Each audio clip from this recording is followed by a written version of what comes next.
Démarrer la La diffusion. diffusion vient de démarrer. Tous les participants sont en mode écoute seul. Bonjour à tous, c'est Pierre-Antoine Foreau.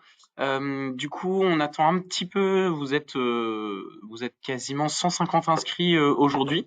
Vous êtes une vingtaine là en ligne actuellement, donc on attend quelques minutes que l'ensemble des participants ou une bonne partie nous retrouve. Donc je vous laisse patienter encore quelques minutes. À tout de suite, merci.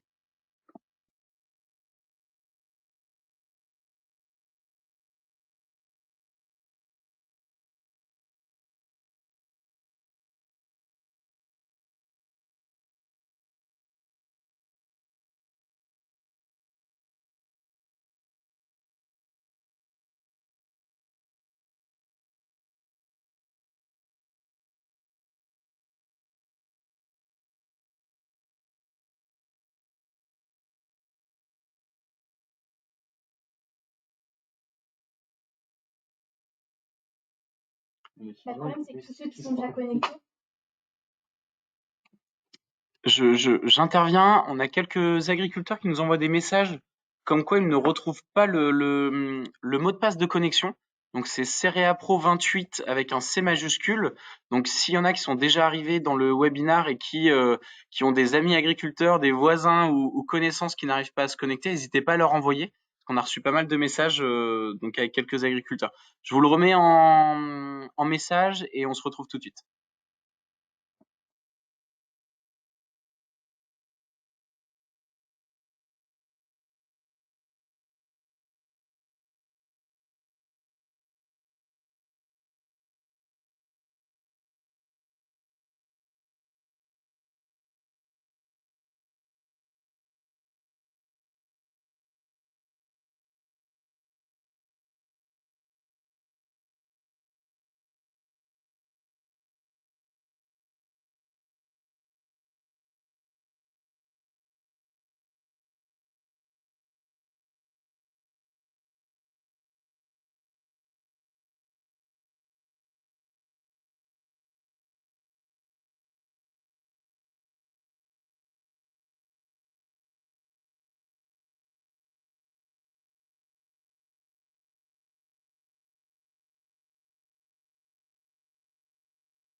Bon, bonjour à tout le monde. J'ai l'impression que le nombre d'inscrits est en train d'évoluer, donc du coup on va pouvoir démarrer.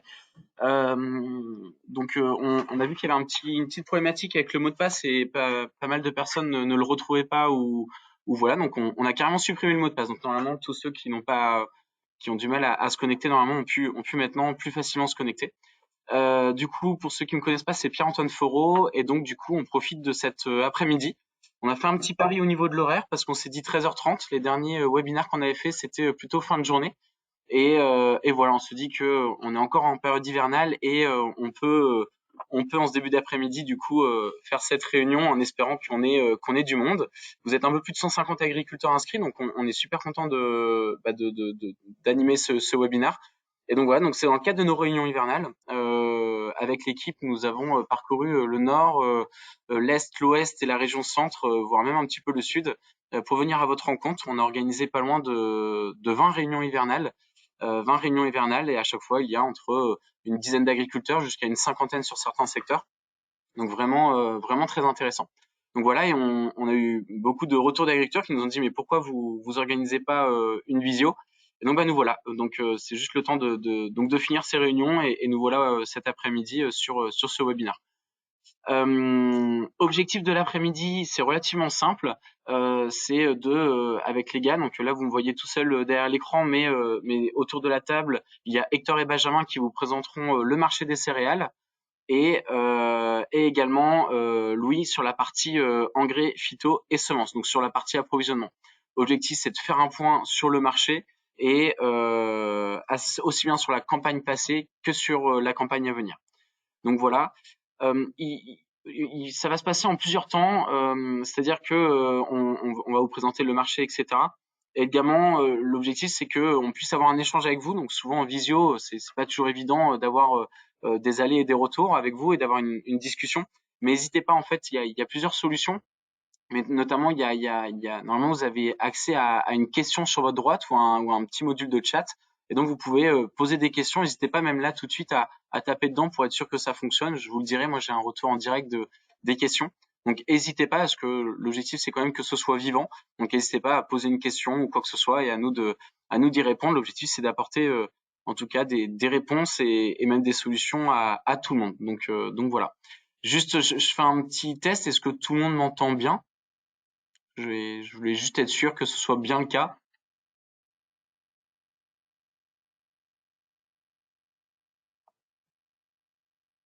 Alors, j'ai pas de retour. On me dit que normalement c'est bon, mais j'ai pas de retour dans le chat. Donc, est-ce que vous pouvez juste écrire si c'est bon, vous m'entendez bien ou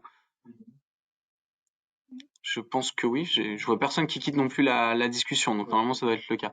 Et on a des retours comme quoi c'est bon. Ok. Bon, bah dans ces cas-là, eh bien, on démarre. Et tout le monde voit bien l'écran également? Ok, c'est bon. Donc normalement, tout le monde voit bien l'écran également. Et bah parfait. Donc, en tout cas, n'hésitez pas au fur et à mesure de la réunion, si j'appelle ça comme ça, eh bien de prendre la parole. Euh, L'objectif en termes de temps, c'est pas, on va pas vous prendre toute votre après-midi. Loin de là, on s'est dit maximum avec les gars 3/4 d'heure pour faire le tour du marché. Donc vraiment 3/4 d'heure. On se donne ce maximum-là avec un temps d'échange après ensemble et de répondre aux questions au fur et à mesure. Est-ce que du coup tu peux juste me mettre sur la présentation parce que là je me vois que moi. Ok, voilà. Donc en gros en 4 temps vraiment le marché des céréales, le marché de l'engrais, la campagne à pro et ensuite un échange questions-réponses avec vous. Avant ça, moi, ce que je voulais juste, c'était en quelques minutes vous parler de Cerea Pro en quelques mots. Donc Cerea Pro, donc on a créé l'entreprise en 2016 et donc du coup l'entreprise continue à se développer car sur la récolte, donc là on est en train d'acheter, enfin et vous de vendre la récolte 2022. Donc on avait clôturé la récolte 2021 avec une hausse de la collecte de 110 000 tonnes. Donc aujourd'hui, l'entreprise collecte 430 000 tonnes de céréales sur une année complète, donc sur une campagne, donc de juin à juillet. Donc voilà, donc ça vraiment c'est une belle performance de l'entreprise avec toujours une évolution des volumes, malgré que en plus la campagne passée en termes de autant en termes de volume ça allait, mais en termes de qualité, notamment avec des problématiques PS sur des secteurs, c'était plus compliqué. Mais donc du coup ça c'est quelque chose maintenant qui est derrière nous et l'objectif c'est que et on l'espère d'ailleurs sur cette récolte 2023, elle sera sans défaut ou sans problématique qualité, on l'espère. En tout cas, voilà une belle croissance sur la partie collecte. Donc voilà, parce que on arrive à tisser des partenariats sur les silos portuaires et notamment avec les usines d'aliments qui nous permet au fur et à mesure, eh bien du coup de développer les volumes. Donc objectif, c'est toujours de répondre avec des prix transparents, compétitifs au départ de vos exploitations et sur la partie logistique, parce que 430 000 tonnes, il faut pouvoir les rouler. Et donc sur la partie logistique, également être en capacité de rouler correctement les tonnes et de répondre à vos besoins en termes de période.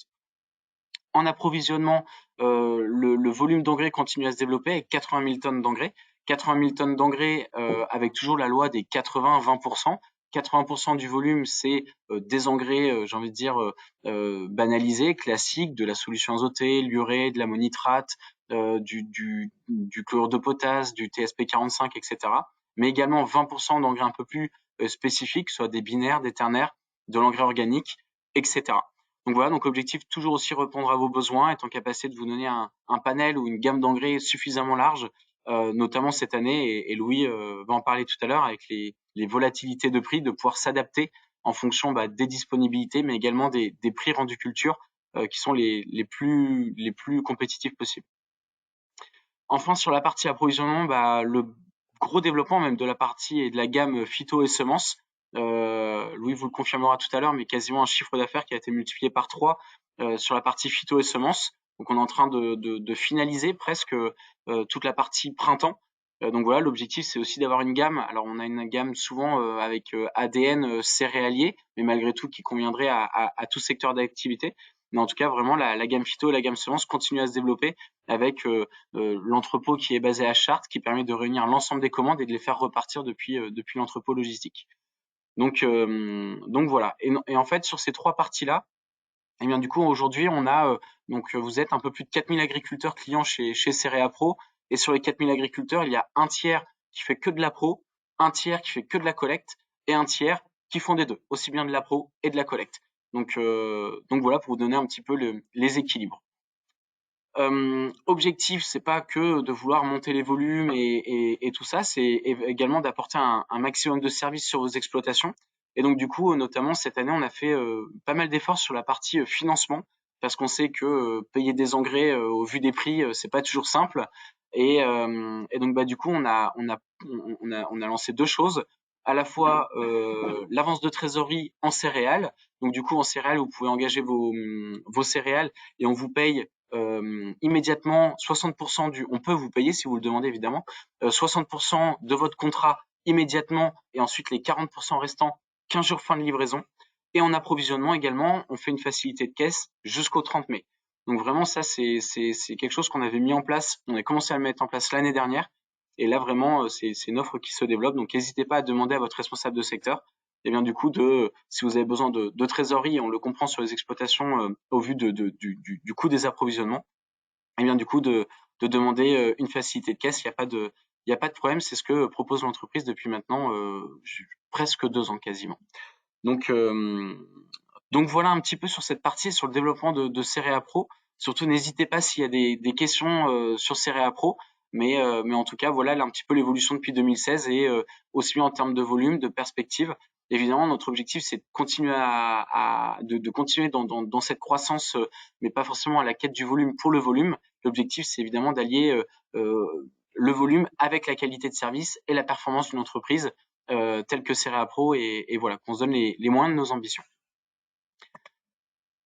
Cette année, vous avez vu qu'il y a eu un changement de nom dans notre communication. Donc, on s'appelait Comparateur Agricole jusqu'au mois de mai. Depuis, on s'appelle Cereapro, tout simplement parce qu'il y a des agriculteurs qui ne nous connaissaient pas, Comparateur Agricole et ses activités. Et donc, c'est vrai qu'on arrive sur un site internet qui s'appelle Comparateur Agricole, et on peut s'imaginer que c'est un simple site de comparaison de prix agricoles, comme une agence de voyage ou des billets de train, des billets d'avion, etc. Et ben non, c'est pas le cas. On a un négociant à part entière avec l'ensemble des certifications dont nous avons besoin pour faire l'achat, la revente, le transport donc de vos céréales et de l'approvisionnement. Donc je pense à l'agrément OS, aux certifications CSA GTP, aux colza durables, maintenant aux colza GES. Donc voilà, tout ça c'est nous qui achetons les céréales et qui avons toutes ces certifications. Et donc du coup en fait on trouvait que Comparateur Agricole était un peu réducteur au vu des activités que nous avions, enfin que nous avons. Et donc Cereapro est un nom qui réunit l'ensemble de nos activités, les céréales et l'approvisionnement, d'où Cereapro, la contraction du mot céréales approvisionnement, cereapro.com. Donc voilà, donc on se veut vraiment avoir une identité tel un négociant agricole et non pas tel un comparateur de prix. Donc voilà, parce que comme vous le savez, pour ceux qui travaillent avec nous, eh bien, du coup on s'occupe de A à Z des transactions et donc il n'y a pas on n'est pas juste un comparateur ou un metteur en relation. Voilà d'où le changement de nom que nous avons opéré au mois de mai. Je sais que quand il y a un changement de nom, ça met toujours un petit peu de temps à rentrer dans les mœurs, mais l'objectif, eh bien du coup, c'est que ce soit le plus simple possible et que vous de votre côté vous puissiez bah, du coup maintenant avoir ce changement de nom bah, au travers même des documents, parce qu'il y avait une société qui s'appelait Biagri avec un nom, j'ai envie de dire commercial, qui s'appelait Comparateur Agricole. Maintenant, tout est réuni sous cereapro.com. Voilà ce que moi j'avais à vous dire vis-à-vis de la société en tant que telle. Je vais surtout maintenant laisser la place au marché de céréales à Hector et Benjamin pour vous présenter l'évolution du marché, notamment depuis un an et sur la campagne passée, pour se donner un avis de marché. S'il y a la moindre question sur l'évolution de l'entreprise, s'il y a sur tous ces points-là, évidemment, n'hésitez pas à la poser dans le chat et on y répondra au fur et à mesure. Également, vous allez voir au fur et à mesure de la présentation sur le marché des céréales, on va faire des sondages pour voir, eh bien du coup, comment vous êtes engagé, quel volume aujourd'hui vous avez mis en marché, qui va permettre de se comparer et de voir un petit peu comment l'ensemble des agriculteurs sont engagés et où est-ce que nous on en est.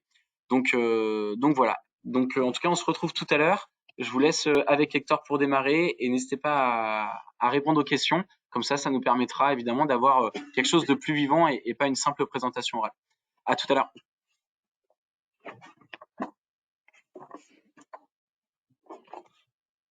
Alors sur la partie des céréales, donc pour commencer la présentation, on a voulu déjà représenter l'évolution des parités monétaires et l'influence que peut avoir la parité, donc surtout principalement l'euro-dollar sur ce graphique-là.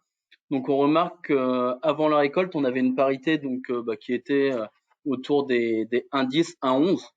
Et dès le moment de la récolte, on a une parité qui s'est rapprochée du 1 pour 1, voire qui a été négative. On a eu un euro-dollar autour des 0,98, 0,96.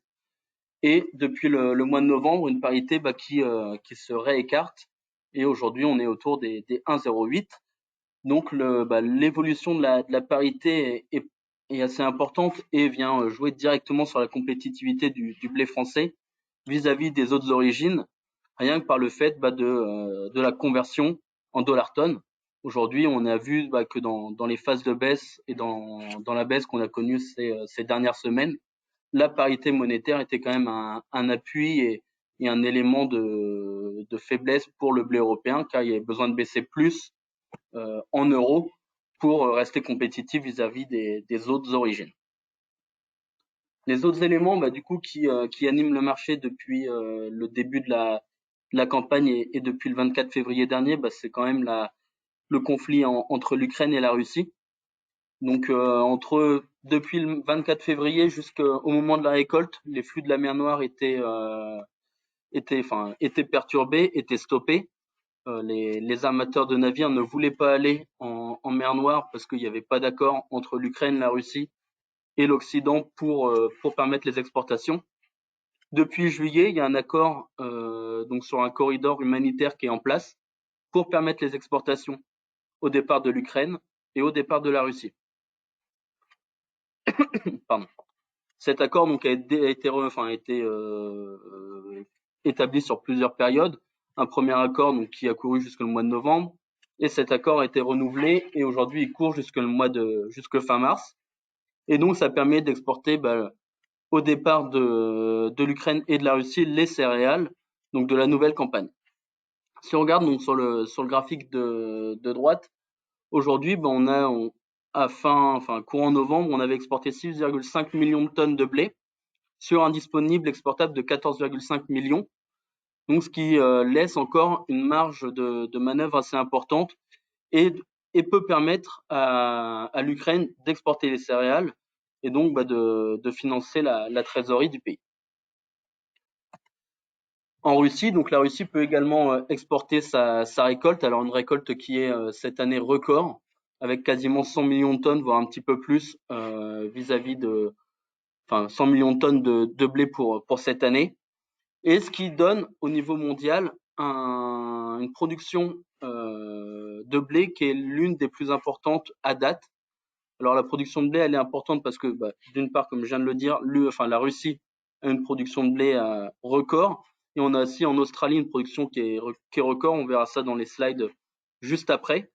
Donc une production de blé tendre chez les principaux exportateurs qui est très importante et qui est comparable, enfin qui est à opposer avec la demande mondiale qui reste stable parce que le prix est quand même relativement cher en valeur absolue pour les pays importateurs. On va voir les pays importateurs qui ont une économie basée sur les énergies, donc le gaz, le pétrole, ou sur les engrais qui vont avoir les moyens de financer du blé cher. Mais à contrario, des pays importateurs qui sont plutôt une économie plutôt orientée sur le tourisme ou autre, qui là n'ont pas du tout les devises pour acheter des céréales. On voit l'Égypte aujourd'hui, on a l'Égypte qui vient régulièrement aux achats. Alors c'est des achats qui sont effectués par des banques mondiales. Aujourd'hui, l'Égypte et les acheteurs privés égyptiens n'ont pas forcément les devises nécessaires pour faire les achats. Et donc sur les exportations russes, donc un très gros programme logistique à faire pour pouvoir exporter et absorber la production qui est importante. On estime cette année les exports russes autour des 45 millions de tonnes, quand en moyenne on est plutôt autour de 35-40 millions de tonnes. Côté hémisphère sud, alors pour la récolte qui vient d'arriver, on a donc une récolte qui est contrastée avec une production record en Australie à quasiment 40 millions de tonnes cette année et une récolte qui est vraiment perturbée et très faible en Argentine avec 12 millions de tonnes quand ces dernières années on est plutôt une récolte qui était autour de 22-25 millions de tonnes. Donc c'est une récolte voilà qui est petite et on voit que l'Argentine ne va pas être au cœur des exportations cette année, ne va pas être présente sur le marché international, mais va plutôt se concentrer sur le marché local, que ce soit en Argentine ou pour le marché brésilien, alors que l'Australie, elle, va pouvoir exporter sur l'ensemble du globe, comme elle le fait tous les ans, mais de manière là plus significative cette année. Il faudra que je passe mes slides. Alors là, pour l'Europe, si on se projette sur la récolte future et qui est à venir, on va avoir une production aux États-Unis, qui est dans des conditions assez mauvaises à date, à seulement 19% des blés qui sont dans de bonnes conditions pour l'État du Kansas, qui est le premier producteur de blé d'hiver aux États-Unis. Alors les semis sont réalisés dans des conditions plutôt sèches durant l'automne et on a eu une grosse vague de froid la semaine de Noël avec des températures allant jusque entre moins 25 et moins 30, ce qui pourrait laisser penser qu'on a une perte assez importante des blés d'hiver dans cette région parce que la couverture neigeuse était assez faible à cette époque-là. En Ukraine, du coup, aussi un recul assez important des surfaces pour l'an prochain. Alors, d'une part, une partie du territoire est sous occupation. On a des trésoreries relativement faibles, et voire très très faibles, dans les exploitations agricoles ukrainiennes. Un manque de main-d'œuvre assez important parce que une partie des hommes sont sur le front. Et également des difficultés liées à l'approvisionnement des intrants, que ce soit les semences, phyto et les engrais. On aura aussi, il y a aussi toute une part des surfaces de maïs qui aujourd'hui ne sont pas récoltées et donc qui ne permettent pas de semer les blés derrière. Et enfin, donc les semis russes, on parle de 4% de recul par rapport à l'an dernier, des conditions qui étaient relativement sèches également durant l'automne, qui n'ont pas permis de travailler correctement les sols et donc un recul de semis par rapport à ça. Toutefois, pour l'instant, l'hiver est relativement doux sur la mer Noire comme en Europe, et donc on a très peu de problématiques liées aux pertes hivernales. Et ce temps doux, alors là, si on revient sur la campagne en cours, permet de continuer les exportations, que ce soit en Ukraine et en Russie. Aujourd'hui, les canaux sont pas gelés, il y a très peu de neige sur les voies ferrées ou sur les routes, et donc la logistique intérieure pour acheminer le blé et l'ensemble des marchandises vers les ports n'est pas du tout perturbée. Il y a quelques années, on pouvait voir des chargements plutôt revenir sur l'Europe de l'Ouest pendant l'hiver parce que la logistique en mer Noire était bloquée. Cette année, c'est pas du tout le cas. Et le bassin de la mer Noire peut exporter et continuer son rythme de chargement qui est assez soutenu depuis l'accord initial du corridor, donc depuis début juillet. On voit quand même des très gros chargements sur cette zone du monde, alors qu'en France et sur l'Europe de l'Ouest, on a des chargements qui sont plutôt en recul. On a eu des très très gros chargements juillet, septembre et même jusque novembre. Depuis novembre, c'est quand même des chargements qui sont assez limités, donc principalement vers nos deux pays entre guillemets favoris, qui vont être le Maroc et la Chine. À ce jour, en France, on a exporté 7 millions de tonnes, voire un peu plus, à fin décembre, sur un objectif exportable qui tourne entre 10 et 17 millions de tonnes. Donc l'objectif export est fait à plus de 80%. Et on ressent voilà que la France n'a pas forcément le besoin massif d'exporter pour avoir son bilan qui est équilibré. Si on exporte de trop, on risque d'avoir un bilan déséquilibré et ça risque d'être compliqué pour trouver la marchandise. Donc les exportateurs ne sont pas forcément très agressifs et ça se ressent aussi sur le prix Euronext qui, on voit, quand même a bien corrigé depuis la moisson. Alors sur la ferme pilote, donc tous les lundis, on anime avec l'équipe commerciale, donc Benjamin et Géraud, une analyse de marché donc que l'on vous envoie par mail. Alors n'hésitez pas à nous faire des retours via le chat si vous la lisez, les éléments que vous appréciez ou non. Après, n'hésitez pas non plus à en discuter directement avec vos responsables de secteur. C'est vrai qu'on est assez friand des retours, ça nous prend pas mal de temps à écrire. Et voilà, on aime bien aussi connaître votre avis vis-à-vis des éléments qu'on vous propose. Et donc au sein de cette analyse de marché du lundi, on propose voilà une ferme pilote. Alors sur cette ferme pilote, donc aujourd'hui vous l'avez base rendu Rouen. Donc ça c'est que les prix du matif. On sait que les bases donc pour venir en prix ferme au départ de vos exploitations sont différents en fonction des secteurs. Donc nous on se réfère uniquement sur le matif. Et aujourd'hui donc on est avancé à 70% en blé. Donc un prix moyen à 304,50 € quand la moyenne des prix de marché depuis le 1er juillet 21 est à 292. Donc là, c'est vraiment les prix journaliers, les valeurs, la dernière valeur traitée le soir que l'on prend. Et pour la 2023, donc on est avancé seulement à 10%. Alors pour la 2022, vous allez nous dire, oui, vous n'avez pas profité non plus du pic. Si vous regardez bien sur le graphique, on a le 1er juillet qui est au niveau de quasiment de la troisième vente. On n'a pas voulu surengager la campagne avant la moisson. Si on refait un petit retour en arrière au mois d'avril, mai, juin, on était assez inquiet des conditions de blé en France. On avait un temps qui était très très sec et on savait pas quelle quantité quel rendement et quelle quantité on allait récolter. Donc voilà, on n'a pas voulu non plus surengager dans nos ventes. A posteriori, voilà, on pourrait regretter un petit peu, mais c'est une stratégie aussi de pas forcément modifier sa stratégie de vente tous les ans et de pas forcément survendre avant la moisson. Et voilà, donc ces éléments-là. Et donc si on fait un parallèle avec vos exploitations, donc là Audrey va lancer le sondage. Donc voilà, est-ce que vous êtes engagé donc autour des... Le sondage va être fait. Ok, donc autour des moins de 50%, entre 50 et 75%, et 75-100. Donc on va laisser 30 à 40 secondes. Mes collègues voient les votes rentrer au fur et à mesure. Voilà, donc nous, la ferme pilote, on est engagé à 70%. Et sur les achats, sur notre objectif de collecte globale, aujourd'hui, on a un taux d'engagement qui est autour des 75%. Pour la récolte 22, donc la récolte qui est en stock.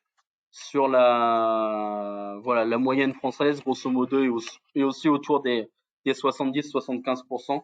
Donc on est en ligne également avec l'export qui est entre 75-80%. Donc on voit que cette année, de manière assez globale, la ferme France est quand même relativement bien engagée, mais il reste quand même entre 25 et 30% encore commercialisés.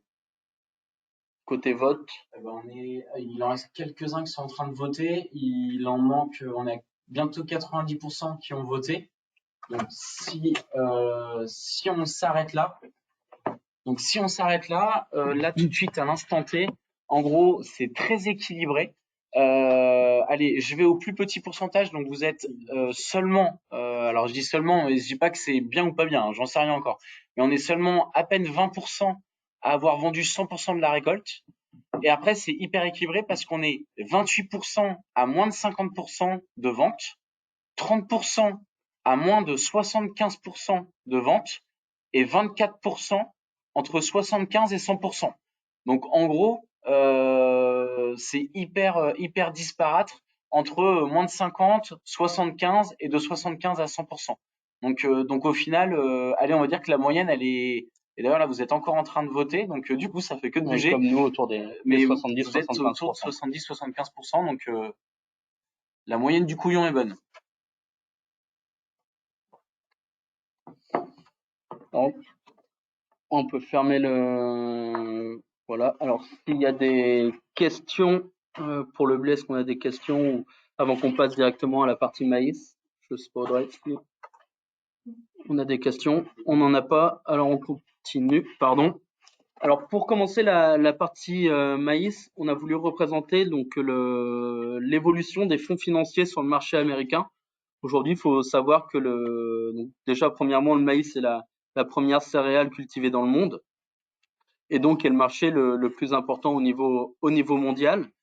Et au sein du marché américain, donc les États-Unis sont l'un des premiers pays producteurs de maïs également. Les fonds financiers représentent sur le marché américain quasiment 40% des opérateurs. Donc ça veut dire 40% de fonds financiers et 60% de fonds commerciaux. Donc un équilibre qui est de moins en moins commercial, avec plutôt des acteurs financiers qui viennent perturber et influencer les marchés de manière financière et plus principalement sur l'offre et la demande, comme les commerciaux peuvent l'étudier. Alors cette année, on voit que les fonds financiers sont quand même relativement acheteurs de maïs, malgré la correction qu'on a eue depuis la récolte début novembre. Et voilà, cette correction qu'on a depuis début novembre, voilà, on l'a aussi ressenti directement sur le prix du maïs Euronext et sur les cotations qu'on avait au départ. C'est principalement lié à une récolte meilleure qu'attendue aux États-Unis, des flux venant.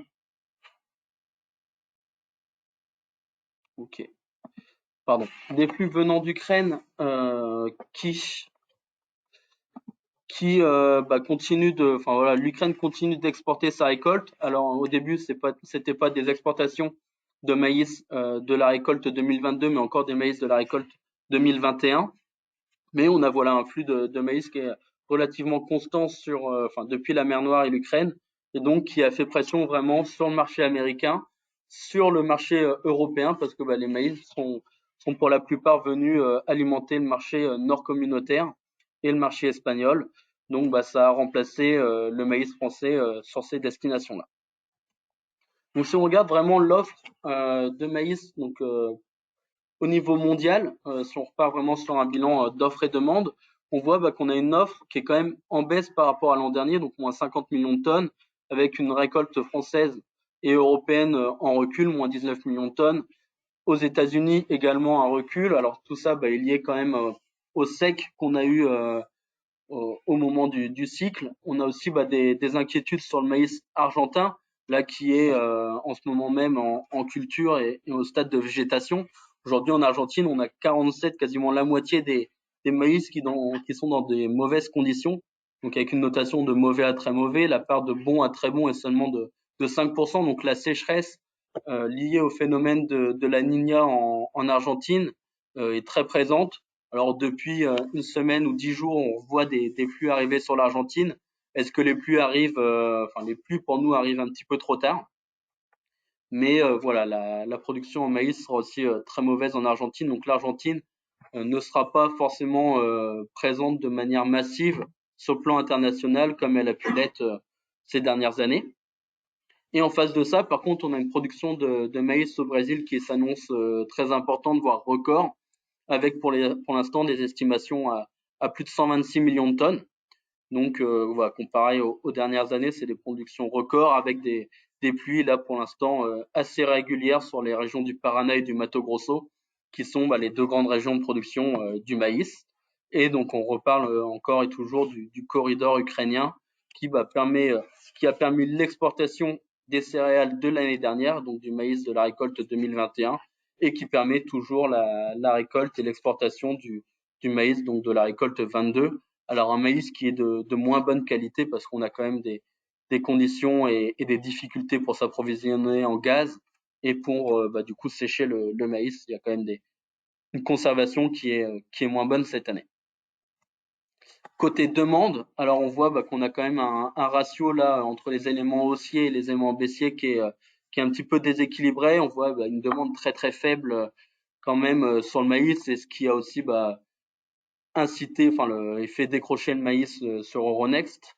Donc une consommation relativement importante aux États-Unis, donc pour l'éthanol. C'est vrai également en France, on a quand même un global énergie qui reste assez poussif et assez dynamique, que ce soit le pétrole et tous ses dérivés, donc comme l'éthanol ou les huiles. Après, côté demande, pour l'instant, en France et en Europe, on a quand même l'impact de la grippe aviaire qui est assez important, avec des fabricants qui n'achètent quasiment pas de marchandises depuis le début de la campagne. Alors, on a eu une première phase de grippe aviaire aux alentours du mois d'avril-mai, donc avec un arrêt de la production donc jusque le mois de juillet. Donc là, sur la fin de campagne l'an dernier, les acheteurs traditionnels, donc on va dire vendéens, sartois et bretons, n'ont quasiment rien acheté. Et on a eu une recrudescence de l'épidémie de grippe aviaire depuis la récolte, depuis octobre-novembre. Voilà, on voit un retour de la grippe aviaire et du coup des élevages qui sont remis à l'arrêt. Donc moins d'élevage, moins de consommation donc pour les fabricants d'aliments et moins de demande pour les collecteurs et les organismes stockeurs. Sur le nord communautaire, pareil, on voit très peu les Belges et les Hollandais sur le marché. Alors principalement eux liés aux directives européennes concernant les plans d'épandage. Les pays du nord communautaire, donc la Belgique, la Hollande, n'avaient pas forcément suivi les directives européennes concernant les plans de fumure donc, que l'on a en France. Et l'Union européenne les a rattrapés sur ces points-là. Et donc, on a des élevages qui disparaissent, qui ferment, parce qu'aujourd'hui, il y a une concentration d'animaux qui est trop importante dans certains cas.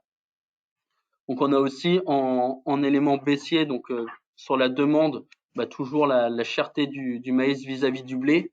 Aujourd'hui, le maïs n'est pas compétitif dans les rations animales.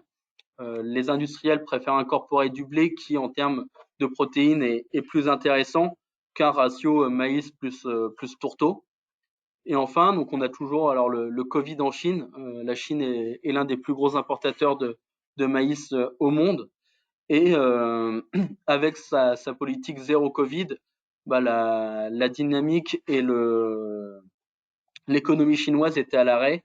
Très peu de demandes donc pour la transformation de maïs, pour la production d'alimentation du bétail et la production porcine.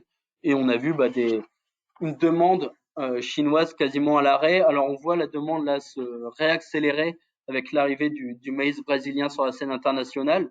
Donc est-ce qu'on va rattraper un petit peu ce retard? C'est la grande question, mais pour l'instant, du coup, ça impacte aussi les exportations américaines qui sont décevantes parce que les États-Unis ont vendu très peu de maïs sur la Chine, mais aux États-Unis, on voit que la consommation pour l'éthanol et pour la fabrication d'aliments vient compenser en partie la baisse d'exportation. Donc au niveau mondial, voilà, on voit un équilibre qui est un petit peu déséquilibré. Voilà, une demande moins inférieure que l'offre. Après, la production sur l'hémisphère sud n'est pas encore arrivée.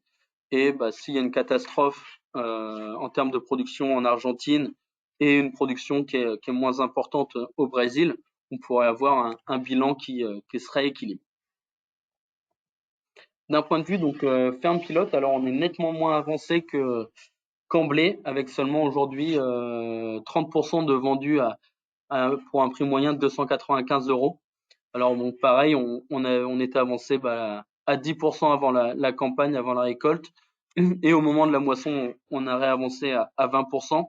Alors on n'avait pas forcément bien anticipé d'une part la grippe aviaire qui a quand même détruit une grosse partie du cheptel sur la façade ouest, et également le flux important de maïs en mer Noire et les exportations ukrainiennes. On s'attendait à avoir en maïs une très très faible récolte et des exportations quasi nulles. Et on s'attendait à récupérer plutôt des flux en Europe là-dessus. Donc aujourd'hui on va certainement réavancer assez prochainement en maïs. Dès qu'on a un rebond, on continuera d'avancer, et on garde toujours, nous, sur la ferme pilote, entre 20 et 30% à vendre au moment de la soudure, donc sur les mois d'été.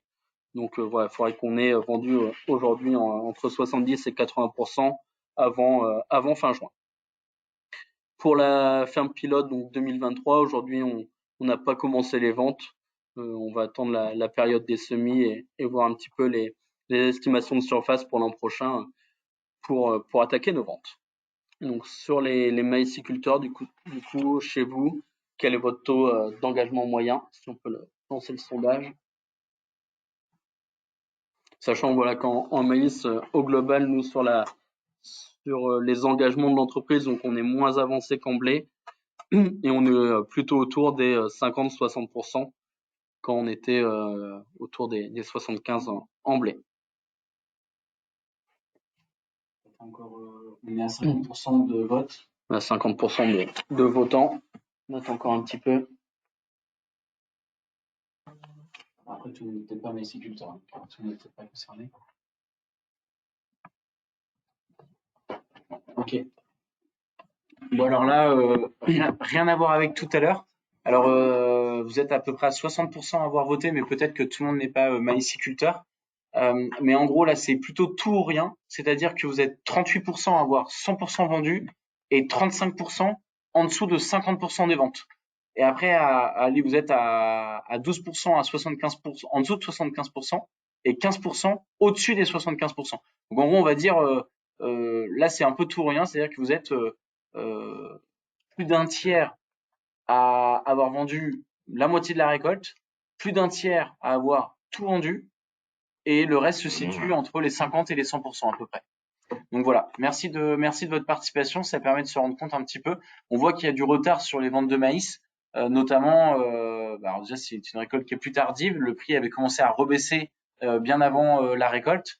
Donc du coup c'est vrai qu'on a du mal à positionner les ventes de maïs cette année, c'est pas évident, et on est un petit peu déçu de cet effritement du prix qu'on a depuis plusieurs semaines. Et je vais maintenant laisser la parole à Benjamin, donc, qui va parler de la partie oléa et de la partie colza.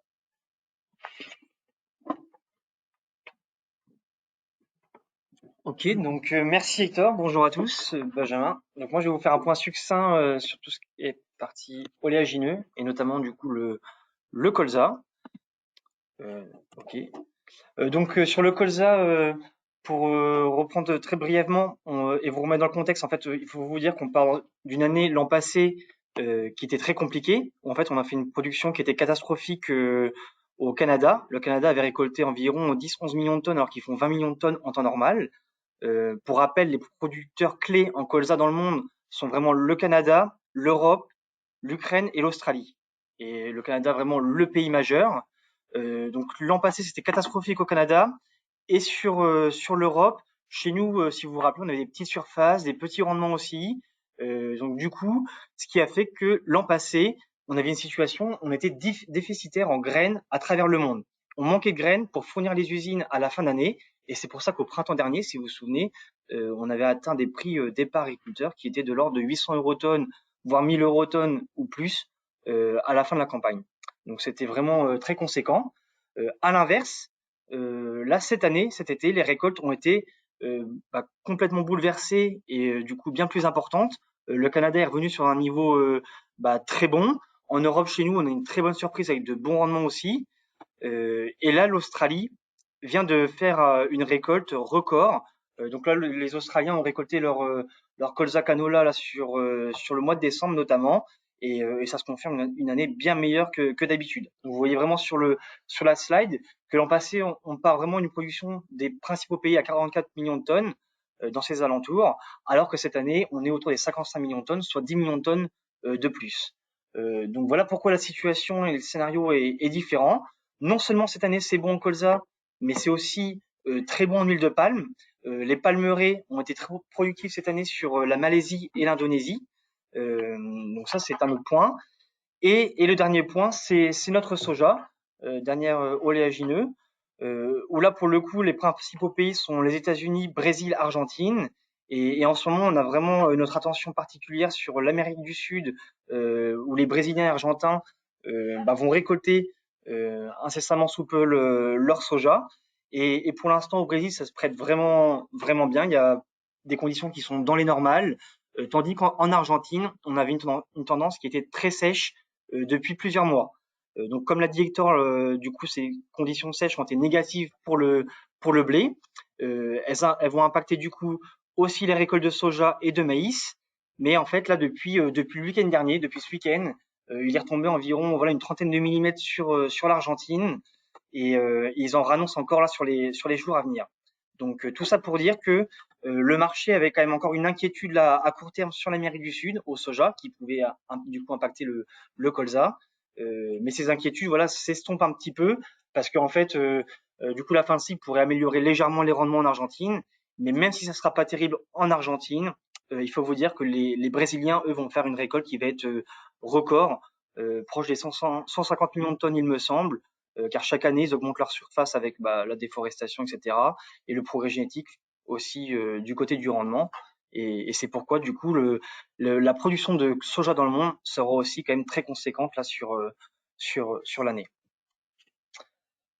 Au niveau des huiles, donc forcément chaque graine en fait est utilisée en partie pour son huile. Donc du coup le prix des huiles affecte aussi automatiquement le prix des graines au quotidien. On voit que l'ensemble du complexe oléagineux est très corrélé, que ce soit que les huiles de colza, palme, soja ou tournesol.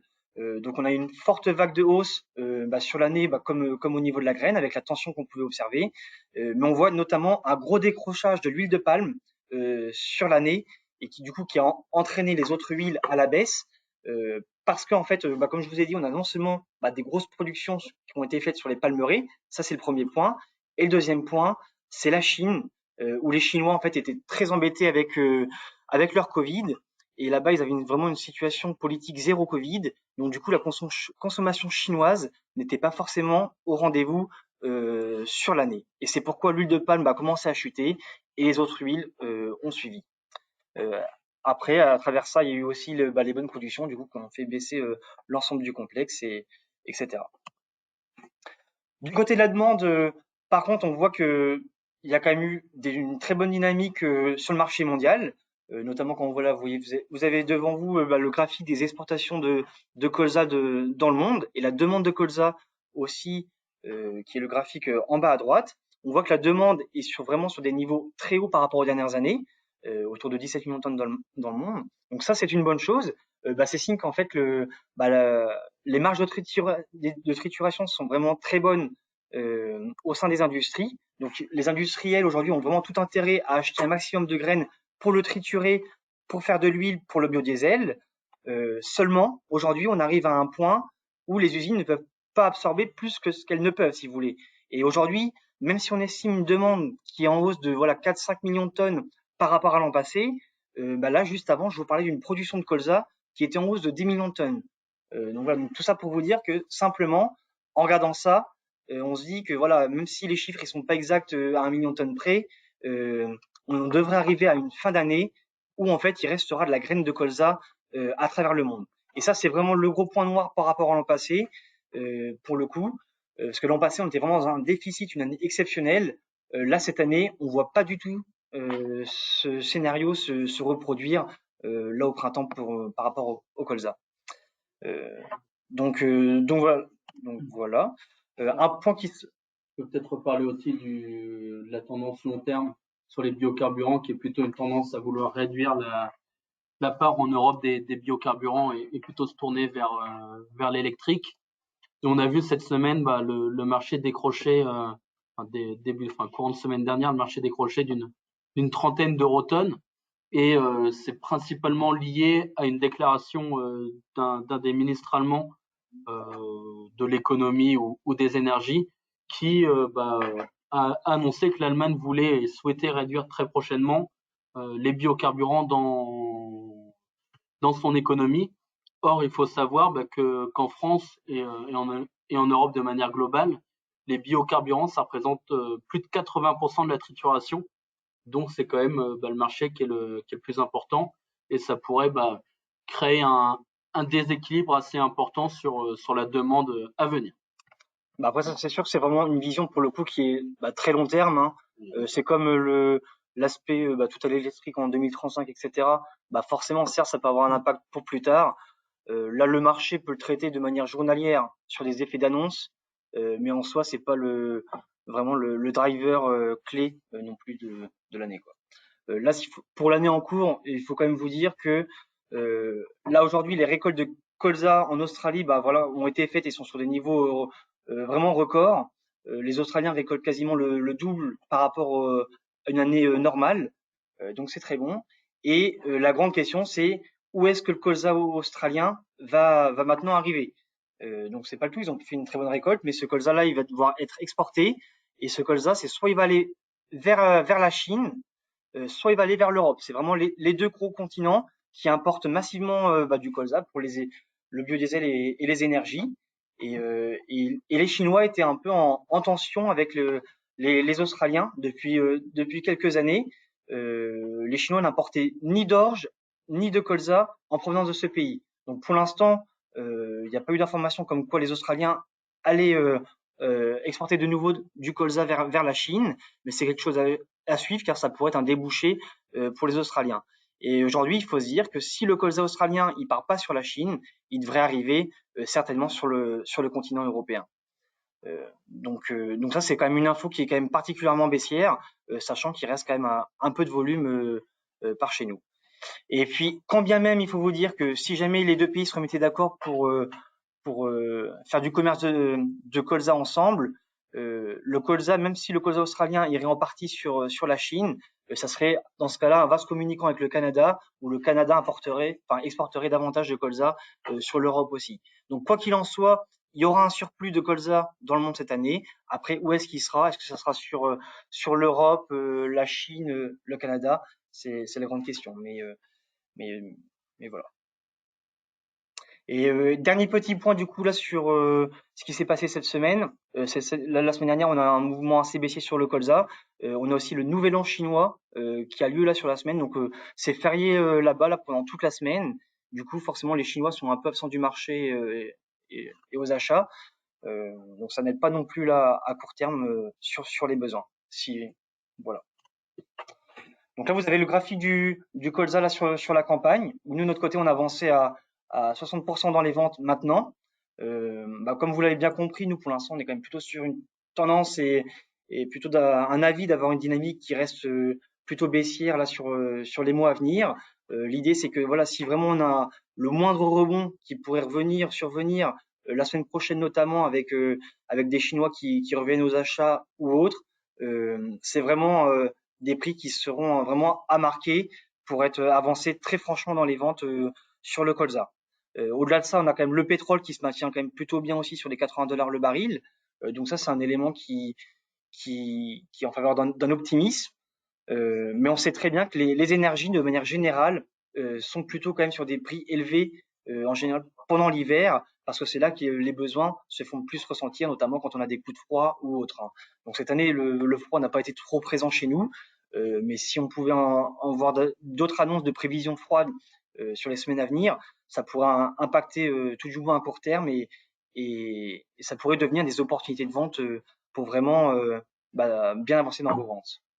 Donc voilà le sentiment. Et après, c'est se dire que plutôt dès qu'on arrivera sur le printemps, on aura, je pense, davantage un avis baissier sur ce produit du coup en fin de campagne.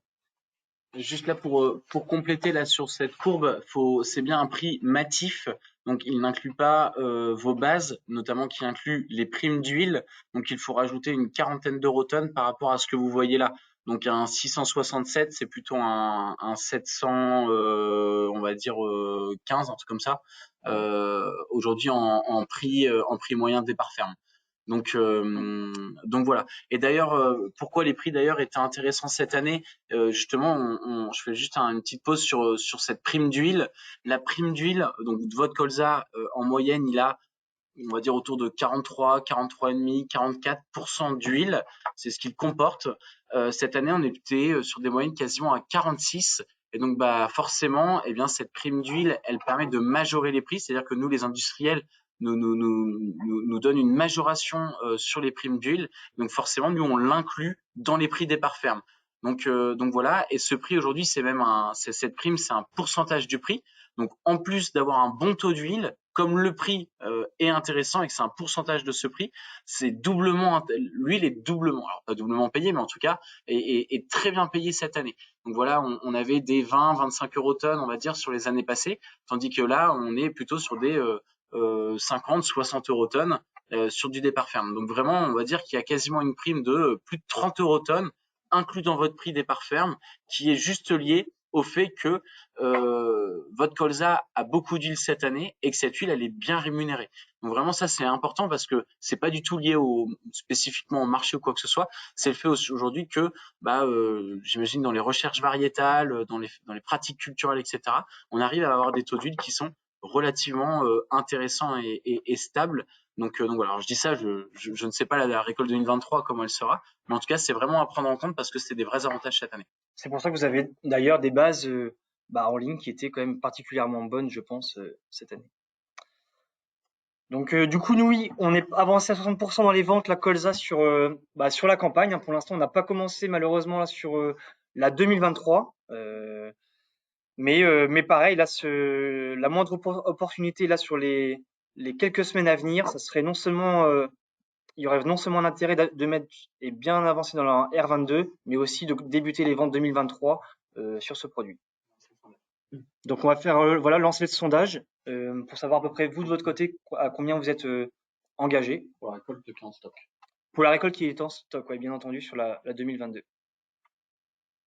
60%. 70. On laisse encore 30 secondes. Aujourd'hui, nous, tu peux dire qu'on est sur la fin de pilote, on est à 80%. Enfin,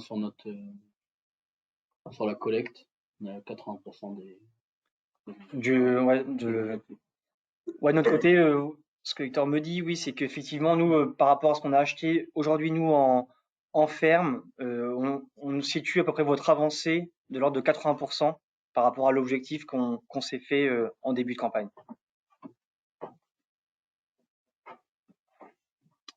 Et alors là, du coup, vous êtes 80% à avoir voté, donc on peut rendre un petit peu le retour des votes. Ça ressemble plus au maïs, donc c'est quand même assez disparate, parce que vous êtes 30% à avoir tout vendu, donc vous avez soldé vos ventes sur la récolte 22, et vous êtes également 30% à être à moins de 50% des ventes. Donc on va dire que vous êtes, il y a quasiment les 2 tiers des agriculteurs qui sont à l'opposé l'un de l'autre, c'est-à-dire à la fois d'avoir tout vendu, à la fois d'être à moins de 50% des ventes. Et après, on va dire que il y a une vingtaine de pourcents et une vingtaine de pourcents, 20% en dessous de 75% et 20% au-dessus de 75%. Donc du coup, c'est quand même assez disparate. On a vraiment 2 grosses tranches qui sont j'ai pas beaucoup vendu et j'ai beaucoup vendu, et 2 petites tranches entre 50 et 75 et entre 75 et 100. Donc voilà. Alors quand on a fait nos réunions hivernales en colza, c'était plutôt bien engagé. Donc pour être transparent, on est quand même assez surpris de voir 30% en dessous de 50% des ventes. Donc voilà, à voir. C'est vrai que si c'est réellement le cas, c'est ce que disait Benjamin et je le rejoins. À avancer dans les ventes, c'est des prix qui sont bon, c'est sûr, c'est quand on regarde en arrière, on avait des prix qui étaient plus compétitifs, mais malgré tout, ça reste des prix encore intéressants. Parce que certes, c'est sûr qu'on n'a pas les 700-800 euros tonnes comme on a pu l'avoir en début de campagne, mais voilà, aujourd'hui, je pense qu'il faut prendre un peu de recul sur ce produit et prendre de la hauteur en se disant que ok, on a plus ces prix-là, mais en fin de compte, voilà, si on peut atteindre même un 600 € tonne en départ ferme, là sur la campagne actuelle, ça reste normalement un prix qui est rémunérateur sur ce produit. C'est comme sur la nouvelle campagne où là on voit actuellement, on doit avoisiner les 550 € tonne, peut-être un petit peu en dessous maintenant, suivant les secteurs. Le 550 € tonne, 600 sur la nouvelle campagne, ça peut être des prix qui sont quand même intéressants pour commencer à fixer tout simplement. GES, je crois. Ok, ouais, donc une petite slide maintenant sur le colza gaz à effet de serre. Donc la prime GES, donc la plupart d'entre vous ont certainement dû en entendre parler. Donc il faut vous dire que cette prime-là, elle dépend tout d'abord de votre secteur. Il faut vous dire que le territoire français est réparti en zones de climat, climat océanique, continental, autres, etc. Et si vous voulez, suivant votre code postal, du coup, déjà de base, vous avez quand même plus ou moins le droit à cette prime gaz à effet de serre sur le fait que vous stockez du carbone dans vos sols.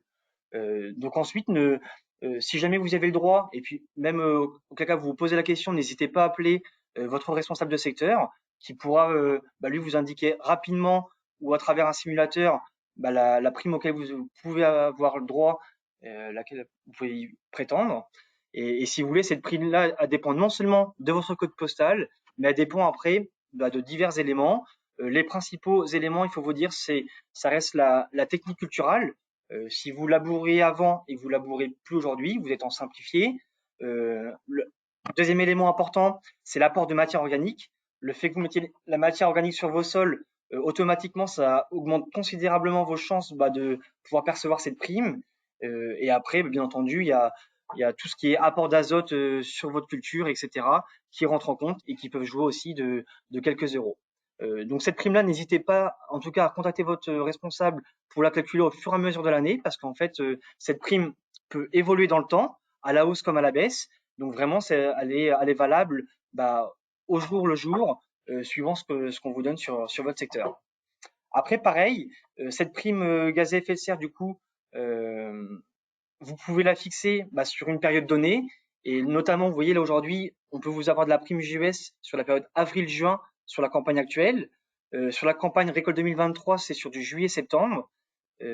Octobre-décembre aussi. Donc pour l'instant, tout est ouvert pour la 2023. Ne pas hésiter à demander combien vous êtes chez vous, parce que si vous voulez, les acheteurs, en général, une fois qu'ils ont leur quota de rempli, ils se retirent de ce marché-là en prime gaz à effet de serre et ils passent à la période suivante.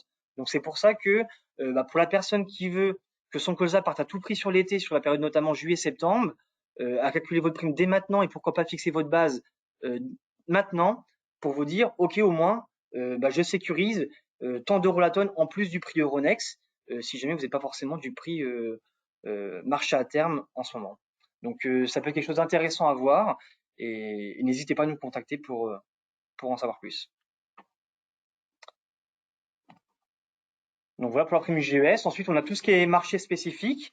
Donc là, je vais passer très très rapidement, mais globalement, voilà, sur le bio, globalement, on fait quand même de plus en plus de bio, nous, chez Cerea Pro.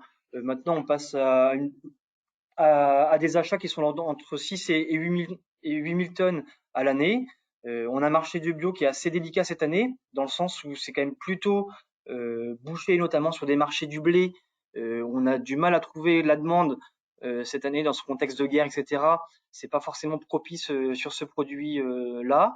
À l'inverse, on a tout ce qui est marché des oléagineux, tournesol, colza, etc. Où là, pour le coup, on continue d'avoir quand même beaucoup de demandes en bio. C'est pareil pour le marché du maïs. On a vraiment un débouché qui a été présent là ces derniers mois. Et ça a été quand même plutôt propice. Pour le coup, nous, sur le bio, c'est Géraud qui s'occupe de ce marché-là. Donc, n'hésitez pas, pareil, à nous appeler et à le demander si c'est un marché qui vous intéresse. On a ensuite le blé dur. Le blé dur qui a tendance on voit des prix qui ont tendance à un peu à se tasser au fur et à mesure de la campagne. Et en fait, on suit globalement l'ensemble des matières premières, que ce soit le blé-temps, le colza, etc. Ça se tasse petit à petit et ça revient plutôt sur des normales actuellement, sans grands engouements de marché maintenant sur le blé dur. On l'a pas mis, mais le tournesol. Tournesol, c'était complètement corrélé au colza. Vous avez vu tout à l'heure le graphique des huiles qui est très très lié. L'huile de colza a plongé, mais l'huile de tournesol aussi. Pour le tournesol, petit aparté, parce que l'Ukraine, c'est vraiment le pays clé, pour rappel, producteur, exportateur de tournesol. Donc on pourrait se dire qu'avec le contexte de guerre, etc., ça reste compliqué pour ce marché-là. Mais en fait, il faut vous dire que en Ukraine, tous les produits à haute valeur ajoutée, le colza comme le tournesol, si vous voulez, les agriculteurs ukrainiens essaient de l'exporter et de le vendre coûte que coûte, quoi qu'il arrive. Donc en fait, c'est pour ça qu'on a remarqué qu'il y ait guerre ou pas guerre, le colza et le tournesol sortent d'Ukraine, que ce soit par voie maritime ou alors par camion jusqu'en Europe, si vous voulez. Et automatiquement, ça fait que on retrouve du coup de la graine en abondance sur le continent européen. Et du coup, ça a un impact quand même plutôt baissier en ce moment. Il y a Est-ce qu'il y a des il y a une questions question de la part d'un agriculteur sur le colza GES de si j'ai déjà vendu mon colza, est-ce que je peux le transformer en GES? Alors les gars, souvent ils font un peu la grimace parce que ça fait un petit peu de papier. C'est pour la campagne 23, donc c'est bon. Donc, n'hésitez pas à nous demander. Je dis pas que c'est du cas par cas, mais en fonction de la période et du marché, oui, on peut le faire, mais pas à 100% des cas. Là, typiquement, si vous avez déjà vendu du janvier-mars, on ne pourra plus le transformer en GES parce que sur janvier-mars, il n'y a plus les collecteurs se sont retirés en GES et donc du coup, on peut pas le transformer. Sur avril, mai, juin, éventuellement, sur la récolte 2023, éventuellement. Évidemment, sous réserve que vous êtes éligible à la prime GES. Donc voilà, donc n'hésitez pas. Arnaud, petit clin d'œil, du coup, tu peux appeler Thomas. Alors pas cette semaine, il est en vacances. Oui, donc à voir si c'est possible de le transformer ou pas. Après, quand même, de manière générale, ça reste bien plus facile pour nous quand votre colza, vous le transformez très rapidement en GES dans la semaine ou pendant les quelques jours qui suivent l'engagement du contrat. Ça, c'est sûr. Est-ce qu'il y a d'autres questions ou pas, Pierre-Antoine? En fait, il y a une autre question, je l'avais loupé au tout début. J'ai une question, c'est sur les avances de trésorerie sur la partie vente de céréales. Et c'est très bien, comme ça permettra de clôturer la partie marché de céréales et qu'on enchaîne sur la partie appro. Oui, il y a des frais. Donc du coup, nous, on a bloqué les frais à 4% de 4% par an de frais d'avance de trésorerie. Donc 4% par an, mais si on avance sur 3 mois, 4% divisé par 12 mois multiplié par seulement 3 mois. Donc souvent, en fait, ça représente des sommes qui... Alors, il n'y a pas de frais de dossier comme dans une banque ou quoi que ce soit. C'est vraiment, on prend un pourcentage qui est lié, nous, à notre taux de recouverture, ou on va dire aussi qui est lié au taux de financement tout simplement, nous de l'autre côté. Donc voilà, on s'est dit quelque chose, c'est que pendant une quinzaine de jours, on va vous faire une communication là sûrement cette semaine. C'est même sûr demain ou après-demain, j'y vais avec des pincettes. Mais en tout cas, pour ceux qui veulent le faire, on va vous offrir ces frais de financement pendant un laps de temps pour vous permettre, si vous voulez, du coup, de vendre des céréales soit tout de suite ou soit pour la nouvelle campagne avec un taux de financement égal à zéro, donc avec zéro frais qui vont permettre d'avoir l'avance de trésorerie. Donc je répète, si vous voulez une avance de trésorerie pour des ventes à venir, vous allez l'avoir tout de suite. C'est pour de la récolte 2023. Et bien en gros, on constate la marchandise après la récolte, donc vers le 20 ou 30 juillet, on fait l'avance de trésorerie et après derrière son contrat vit sa vie, donc à hauteur de 60% de votre contrat, et ensuite on paye 15 jours fin de livraison, le reste, donc les 40% restants. Donc voilà, donc pour répondre à la question, habituellement les frais de financement autour de 4% par an, mais redivisé par le nombre de mois ou nombre de jours de l'avance de trésorerie. Mais là, vous allez avoir exceptionnellement pendant une quinzaine de jours, ces frais vont être offerts. Voilà, j'espère que j'ai bien répondu à la question. Et du coup, on fait la transition parfaite pour passer sur l'approvisionnement avec Louis. Merci bien.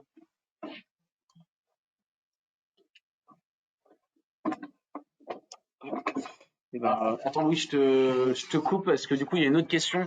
Comment est-ce qu'on voit le marché sur la récolte 2023? Donc du coup désolé Louis, on te met en stand-by 2 secondes. Et Hector, je te laisse, ou les gars, je vous laisse répondre à ça. Pour la récolte 23, aujourd'hui, on sait qu'aujourd'hui les coûts de production pour la récolte à venir vont être plus élevés. on entend des coûts de production entre 240 et 260. Donc voilà, en prix moyen, coût de prod à 250. Pour l'instant, on vient quasiment sur ce point d'équilibre avec les prix qui ont fortement baissé.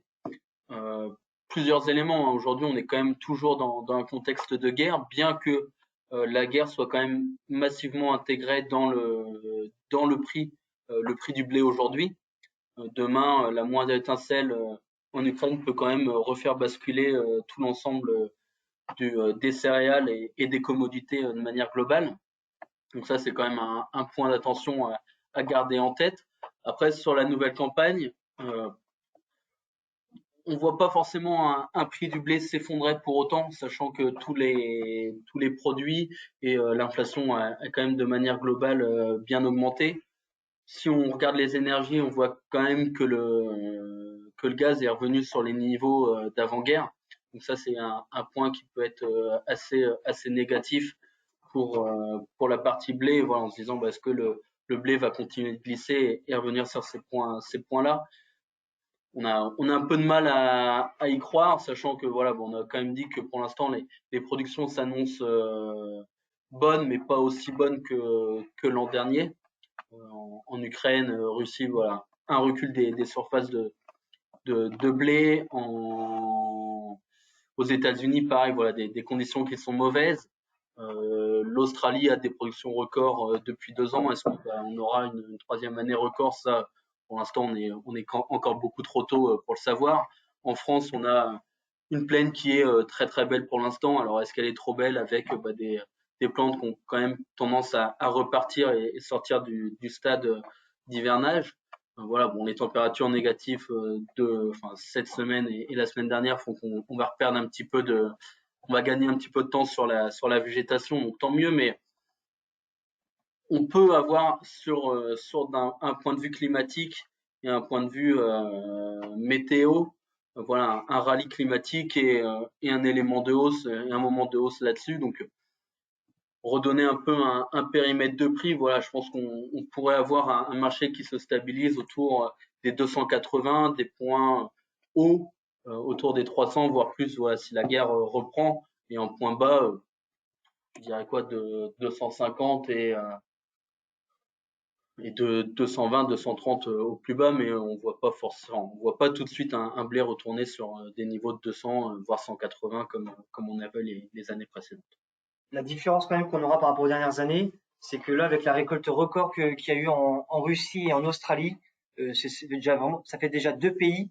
Même si jamais ils se prennent un problème climatique là-bas, ils auront des stocks à exporter pour l'année prochaine. Donc ça leur permet d'avoir un peu de la marchandise tampon en cas de pépin, si vous voulez. Donc c'est ça quand même qui va être un peu le point noir parce que du coup ils commencent à naître des stocks et du coup ça peut avoir un effet négatif si jamais les productions sont bonnes au printemps. Mais bien entendu, comme Victor l'a dit, hein, c'est que le climat sur le printemps sera décisif, hein, décisif encore une fois, avec le contexte guerre derrière.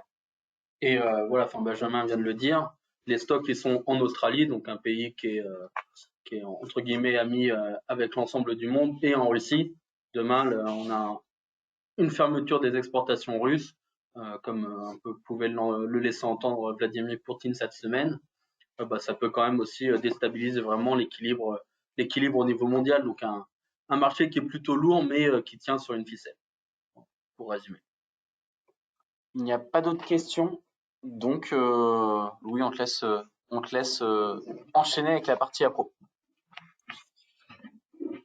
Eh bien, bonjour à tous. Donc pour mon point rapport, on va commencer par représenter un point sur les engrais. Donc on rappellera un petit peu le contexte actuel, les conséquences du conflit entre l'Ukraine et la Russie, et ensuite on fera un point sur les perspectives sur la nouvelle campagne selon les produits. Pour commencer en fait par le contexte marché, la courbe que je voulais représenter dans un premier temps, c'est la courbe des prix du gaz TTF, donc indirectement le gaz russe. Donc cette courbe, vous allez voir, elle est intéressante d'être visible et de la comprendre, ce que va être la conséquence en fait de l'influence sur plusieurs marchés, notamment sur les azotés. Donc la barre en rouge en fait qui est visible juste avant mars 2022, c'est l'entrée du conflit entre la guerre entre l'Ukraine et la Russie. Donc on peut voir en fait le conflit a énormément impacté le prix du gaz, parce qu'en fait historiquement avant la guerre on était sur des coûts on va dire autour des 70 euros du mégawattheure. L'entrée le fait qu'il y ait eu le conflit a amené des mouvements de spéculation très importantes sur le prix du gaz, avec même des inquiétudes, hein, parce qu'à un moment donné, au niveau des infos que vous avez pu suivre à travers les médias, il y avait des risques de pénurie, etc. sur le gaz qu'on un peu alimenté ce marché à la hausse. Et donc, ça a engendré un coût de production, on va dire, pour nos producteurs européens beaucoup plus important que prévu. Et ce qui fait qu'on a une volatilité très importante sur le gaz, avec des pointes à plus des 300 euros du mégawattheure. Donc, un coût de production qui était beaucoup plus important pour ces producteurs. Aujourd'hui, voilà, le marché, on va dire, c'est un petit peu détendu, voire même c'est un peu apaisé parce que les vagues de froid qu'on a pu connaître certains hivers n'ont pas eu lieu ou durant des très courtes durées. Ce qui fait que voilà, aujourd'hui, à la date d'aujourd'hui, on retrouve aujourd'hui pour un prix du gaz autour des 60 euros du mégawattheure, donc voire même en dessous les 70 euros. Ce qui fait que nos producteurs européens peuvent aujourd'hui produire des engrais de manière, on va dire, durable et avec des coûts de production beaucoup plus faibles qu'ils l'ont été que durant les mois précédemment.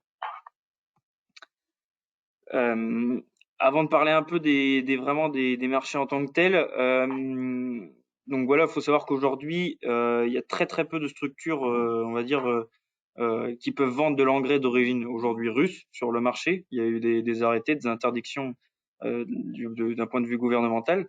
Mais donc voilà, la Russie, on va dire que par contre, elle représentait un point majeur avant l'entrée dans le conflit sur notre marché, puisqu'elle représente 30% aujourd'hui des exportations mondiales sur les engrais azotés, 20% du phosphore et 35% de la potasse. Donc l'Europe dépendait, on va dire, à hauteur de 25% de cette origine russe. Donc le fait en fait du conflit fait quand même qu'on a quand même enlevé un élément majeur sur le marché qui fait que ça a réduit notre sourcing et donc accumulé, on va dire, le phénomène de hausse qu'on a pu connaître. Pour faire un point de nouvelle campagne du coup sur les engrais azotés, le premier marché que je veux représenter, c'est le marché de l'urée. L'urée reste aujourd'hui reste toujours la forme d'azote avec un ratio un coût à l'unité la plus intéressante et la moins onéreuse. Donc forcément, dans le contexte qu'on a connu, il y a eu une demande qui a été très fortement à la hausse en culture. Alors l'avantage qu'on a sur l'urée, c'est qu'en fait aujourd'hui on a un gros sourcing, on va dire, sur les pays du Maghreb, notamment sur l'Égypte, qui nous a permis en fait d'avoir une source d'approvisionnement assez fiable et entre guillemets avec un coût de production qui n'était pas dépendant des énergies russes. Donc un marché qui a été par contre à l'inverse extrêmement volatile parce que on est sur un marché du coup l'urée qui est mondial donc et qui joue énormément sur la loi de l'offre et de la demande. Un acteur important notamment c'est un pays qui est l'Inde. L'Inde fait ce qu'on appelle des tenders, des appels d'offres, on va dire mensuellement, ce qui fait qu'en fait, avec des volumes très importants, ce qui fait que le marché est sans cesse en train de corriger. Donc on a eu, on va dire, durant l'année, un premier phénomène un peu d'inflation, d'explosion, avec des prix autour des 1000 euros tonnes. Et puis depuis, voilà, on voit que la demande, on va dire qu'il y a eu une forte demande quand on était autour des 800 euros tonnes départ, évidemment.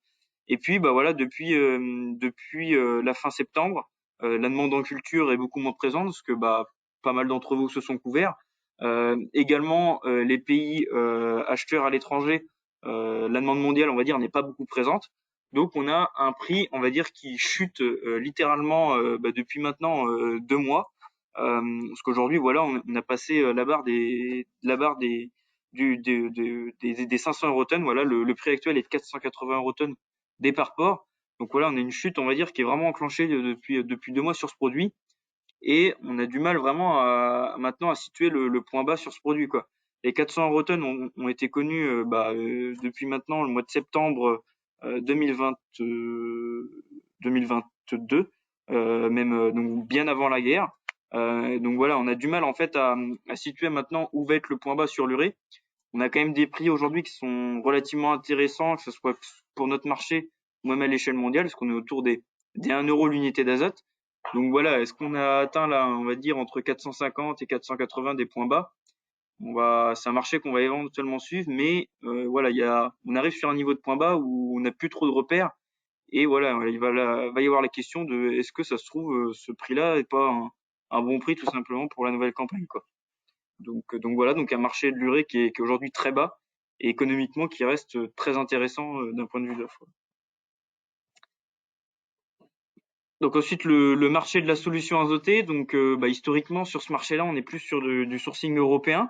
Donc ce qui fait qu'en fait on a un prix qui a très fortement monté au moment du conflit. Parce que voilà, le coût de production, on est indexé sur le gaz européen. La chance qu'on a eue en fait aujourd'hui, c'est qu'on a pu développer, on va dire, un marché de l'import en parallèle, notamment avec pas mal d'origines sur les États-Unis, ce qui a fait que c'est un marché qui a quand même rapidement corrigé et on va dire que suivant la demande, etc., qui a oscillé entre les 600 et 700 € tonnes d'épins. Donc on a réussi, on va dire, à garder une offre assez cohérente et au final, on se rend compte que dans les consommations, dans les utilisations, les volumes vendus en culture vont rester globalement neutres, voire légèrement baissiers, mais on va dire assez stables. Voilà. Bon, par contre aujourd'hui, comme je viens de l'expliquer précédemment, on a un coût de l'unité d'azote qui est autour des 1 euro.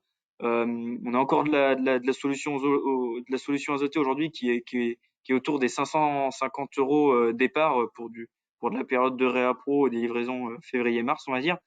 Et ben aujourd'hui, ce prix-là, il est totalement décorrélé, on va dire, de l'urée et même de l'ammonitrate, puisqu'en fait, la solution azotée aujourd'hui vaut le prix grosso modo à l'unité de l'ammonitrate.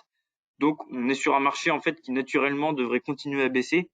Aujourd'hui, je pense qu'on va se diriger tout doucement vers des 500 € tonne départ, voire même, je pense que pour la nouvelle campagne, on peut retrouver, je pense que d'ici un mois, il y a des premiers prix nouvelle campagne qui vont sortir. Je devrais logiquement sortir dans les mêmes niveaux de prix que l'an dernier, c'est-à-dire, on va surveiller ça de près, mais je pense qu'autour des 450 € tonne départ, ça devrait être un prix qui devrait être assez cohérent par rapport au niveau de marché actuel. Après, voilà, il y a des discussions qui sont en cours aujourd'hui, mais il n'y a rien de fait, on va surveiller ça de près, mais voilà. Aujourd'hui, le marché de la solution azotée devrait logiquement corriger et descendre au moins aux 500 € tonne départ, voire même en dessous.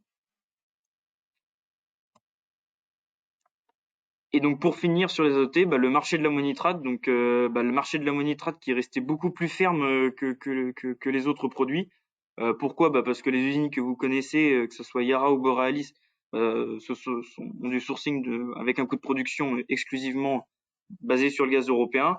Donc voilà, du coup, vu que le gaz a mis, on va dire, a mis du temps à entraîner une baisse, on est resté sur un niveau de prix toujours très élevé en ammonitrate.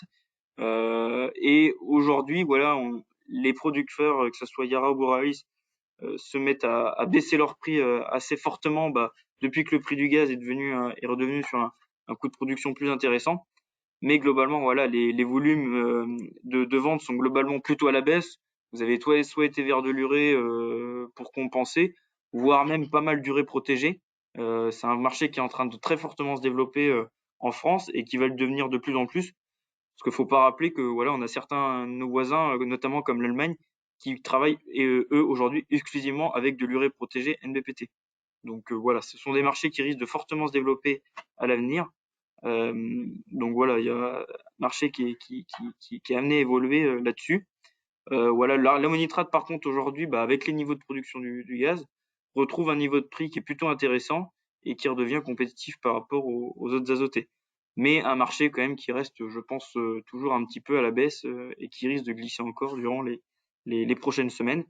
Donc voilà, pour ceux qui sont pas encore couverts, j'amène par contre de la prudence, on va dire, sur la logistique, puisqu'après, au-delà du prix, il y a la période de livraison à prendre en compte. Donc est-ce qu'il y a des questions? C'est bon. Donc voilà pour les azotés. N'hésitez pas à poser des questions s'il y en a, il n'y a pas de souci. Et puis pour finir sur les engrais, marché du phosphore et de la potasse. Marché du phosphore et de la potasse, jusqu'ici on avait quand même des disponibilités assez faibles, parce que la Russie notamment est un gros producteur, notamment un gros sourcing pour nous sur la potasse. Voilà, aujourd'hui, il y a les volumes en potasse, il y a des stocks, faut pas se mentir, parce que voilà, il y a eu tellement peu de demandes sur les PK qu'il y a du stock. Mais la demande reste encore aussi aujourd'hui trop faible du fait des prix trop importants. Donc en fait, naturellement, les prix sont amenés à glisser dans les prochains mois. Voilà, je pense pas que la baisse se fasse là dans les mois à venir pour les utilisations pour les maïs ou céréales. Mais par contre, pour la nouvelle campagne, on peut vraiment, à mon avis, espérer des nouvelles opportunités, avoir les futurs niveaux de prix qui vont se traiter, mais naturellement, un marché qui devrait aller à la baisse parce que tout simplement, il y a de l'offre et il n'y a pas de demande, parce que les niveaux de prix sont trop élevés. Donc voilà, naturellement, les prix vont baisser dans les mois à venir. Un marché qu'on a obligé de penser, c'est le marché de l'engrais organique. Marché de l'engrais organique qui a été très très lourdement impacté par la grippe aviaire qui persiste toujours en ce moment. Voilà, donc en fait on a tout simplement on a une demande qui reste stable voire légèrement haussière, notamment est-ce que les collègues l'ont dit sur le marché du GES par exemple, et avec un marché des PK qui était très élevé. Donc la demande reste là, mais l'offre n'est pas plus importante que durant les précédents mois, pardon.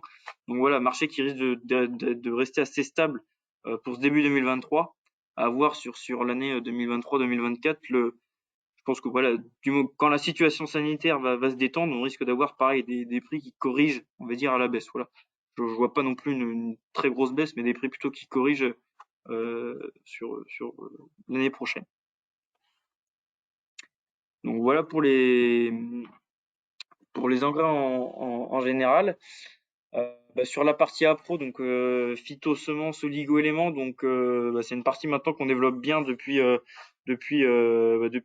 3 ans, oui, comme l'a dit 4 ans même, comme l'a dit Pierre-Antoine précédemment. Aujourd'hui, on essaie de plus en plus de développer des gammes complètes, que ce soit en semences ou en phyto. On travaille aussi pas mal avec notre catalogue qu'on développe maintenant depuis plusieurs années et qu'on vous envoie en tant que client. Donc voilà, on essaie de développer cette partie-là de manière intelligente et structurée. Si je refais un petit point sur la partie semences, que ce soit maïs ou tournesol, des créneaux en fait qui sont de plus en plus précoces. Donc on va plutôt se concentrer aujourd'hui une gamme sur des G1, G2. Pourquoi Tout simplement parce qu'avec les coûts de l'électricité qui ont fortement augmenté, voilà, on essaie plutôt de faire un peu d'économie au niveau du coût de séchage et de l'irrigation, et également voilà des sécheresses qui peuvent être assez marquées maintenant durant l'été. Donc voilà, des créneaux qui ont tendance un peu à devenir à se recentrer sur les G1, G2 ou G3 pour les irrigants. Donc voilà, nous aujourd'hui on travaille avec une gamme on va dire assez axée sur des variétés élites. Donc voilà, on est sur des variétés qui veulent engendrer de la performance aujourd'hui quoi. Et sur le dossier tournesol, voilà un dossier qui reste. Alors j'ai oublié de le préciser précédemment, mais dossier maïs qui est quand même en retrait aujourd'hui sur le marché français de l'ordre de 10%, malgré que ça reste une culture assez sécuritaire.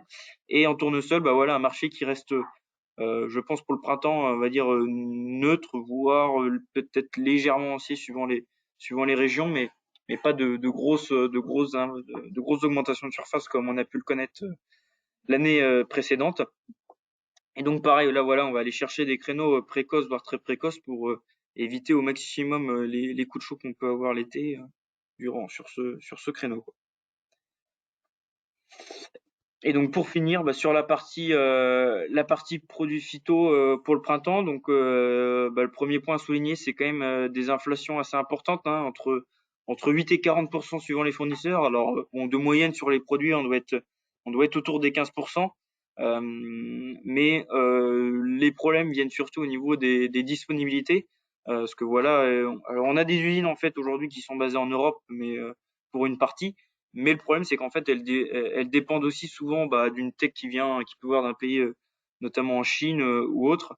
Et ce qui fait que voilà, la crise Covid et la reprise, la mise en route de ces usines a mis un peu plus de temps que prévu. Et donc, on a quand même de la tension globalement sur pas mal de lignes. Je vous ai remis principalement les dossiers tendus qui sont la pendiméthaline, le prothioconazole et le S-métolachlore pour les en désherbant. Voilà, ce sont les 3 matières actives qui aujourd'hui sont quand même assez tendues. Et donc voilà, bon, on est au mois de janvier, je pense on est même fin janvier, je pense qu'il y en a pas mal d'entre vous qui sont couverts.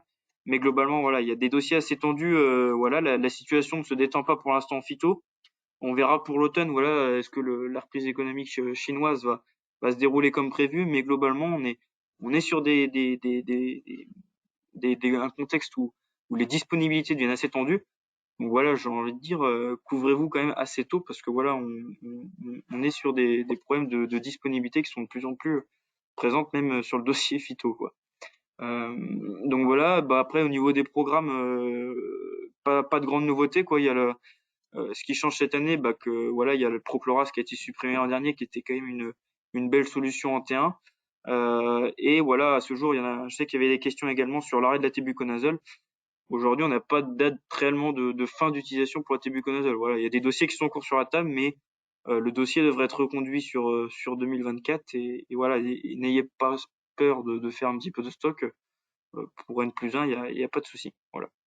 Et en nouveauté, bah globalement sur la stratégie fongique, il n'y a pas de nouvelles nouveautés. Hein. Il y a juste l'homologation du Cesto qui était uniquement homologué sur blé et qui maintenant l'est devenu sur orge. Voilà.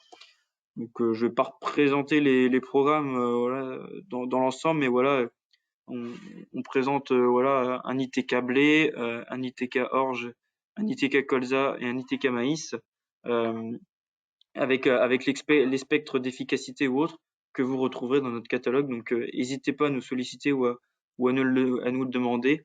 On est là pour ça.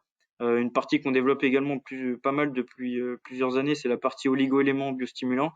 Voilà, il y a des solutions qui existent aujourd'hui. Je pense à des PK en foliaire, des NPK ou même des N en foliaire qui arrivent sur le marché et qui ont qui ont prouvé leur efficacité.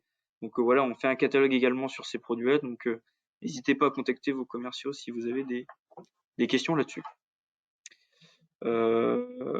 Donc voilà, pour conclure sur la partie appro, bah maintenant vous avez sûrement reçu des communications, mais tous nos prix ont un petit peu migré vers un autre site qui s'appelle apro-serapro.com. Donc même système que sur les céréales et même système qu'avant, c'est-à-dire que vous pouvez mettre votre code postal et vous avez accès directement à notre catalogue avec tous les prix sur les produits et les fiches produits. Donc voilà pour conclure bah, sur la partie appro. Je vais maintenant vous laisser, enfin je sais pas s'il y a des questions. Aucune. Bon bah je vais relaisser la partie à Pierre-Antoine pour conclure sur la présentation. Merci. Eh ben, merci beaucoup d'avoir été si nombreux. On a largement dépassé le temps qu'on s'était fixé. Donc voilà, c'était vraiment l'objectif pour nous de vraiment finaliser cette vague de réunions hivernales qu'on a entrepris depuis le mois de novembre, donc novembre, décembre et là fin janvier. Et donc il y en a pas mal qui nous a dit nous n'avons pas pu être présents, etc. Est-ce que vous pouvez en filmer une ou faire ce genre de choses? Donc on s'est dit bah on terminera par une réunion en visio type webinar et on voit que ça fonctionne bien car vous étiez un peu plus de 150 inscrits. Vous n'étiez pas 150 en même temps présents sur le webinar, mais voilà, c'était à chaque fois une cinquantaine d'agriculteurs en direct tout au long du webinar. Donc voilà, donc encore merci. Si vous avez des questions, surtout n'hésitez pas à les poster tout de suite, que ce soit sur le marché de la pro, de la collecte ou également même sur l'entreprise, il y a aucun souci. En attendant de voir s'il y en a quelques-unes, je vous souhaite une excellente année 2023. Il est encore temps, on est encore fin janvier. Évidemment, plein de bonnes choses et plein de beaux projets, aussi bien d'un point de vue personnel que professionnel.